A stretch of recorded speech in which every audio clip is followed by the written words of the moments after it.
How's it going, everyone? So I got 3 beaver here, and they actually are 3 perfect examples of something I'd like to do a video on, as far as are they worth doing. Now this year there's a real good market for beaver, whether it's, you know, your heavy shearables or even your hatter market.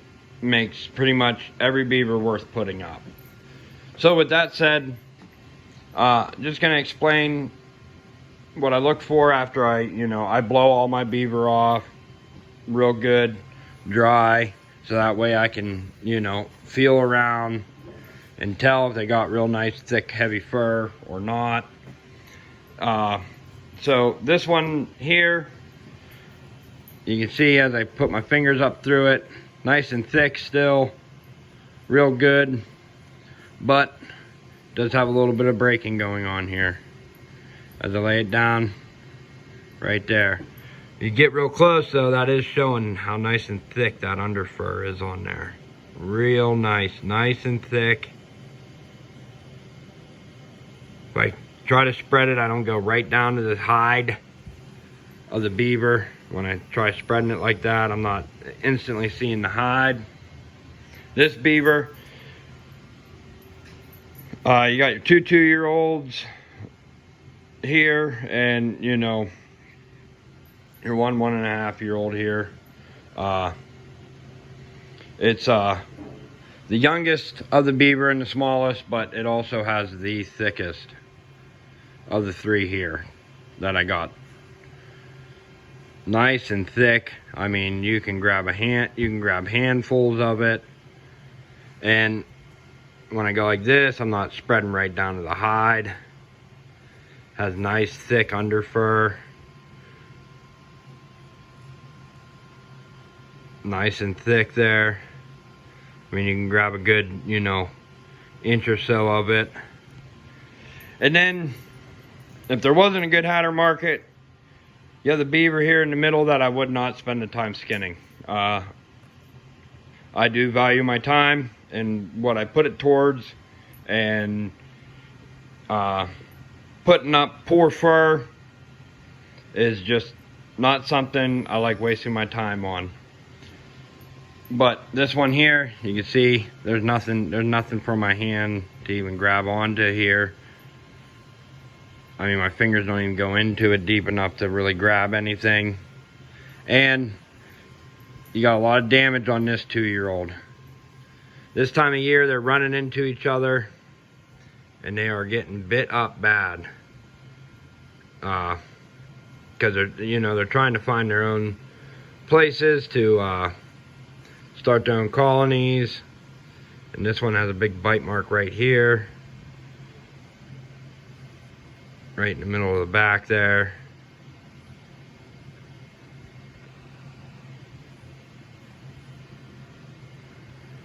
Big bite mark there. And pretty much no matter where I go here and I spread this fur, I go right down to the hide and probably find even more bite marks. And once you catch that bite mark, especially in the back there with that flushing tool, that is going to be wide open. I mean, that is a heck of a bite mark there. It's already starting to heal, but this one is bit up. It's super thin. Like when I take my hand and go like that, compared to when I go like that. This beaver here almost reminds me of when I trapped down south a few years ago. A lot of them, you catch her like this, pretty much no matter the time of the year. They're a pretty thin furred beaver. Further south you get there. These ones, nice and thick. I mean, my fingers almost disappear in this. But this one got some rubbing going on, breaking right there. But yeah, I just wanted to show what I look for in my beaver fur. This year I'll still put that one up. because, you know, got a good hatter market.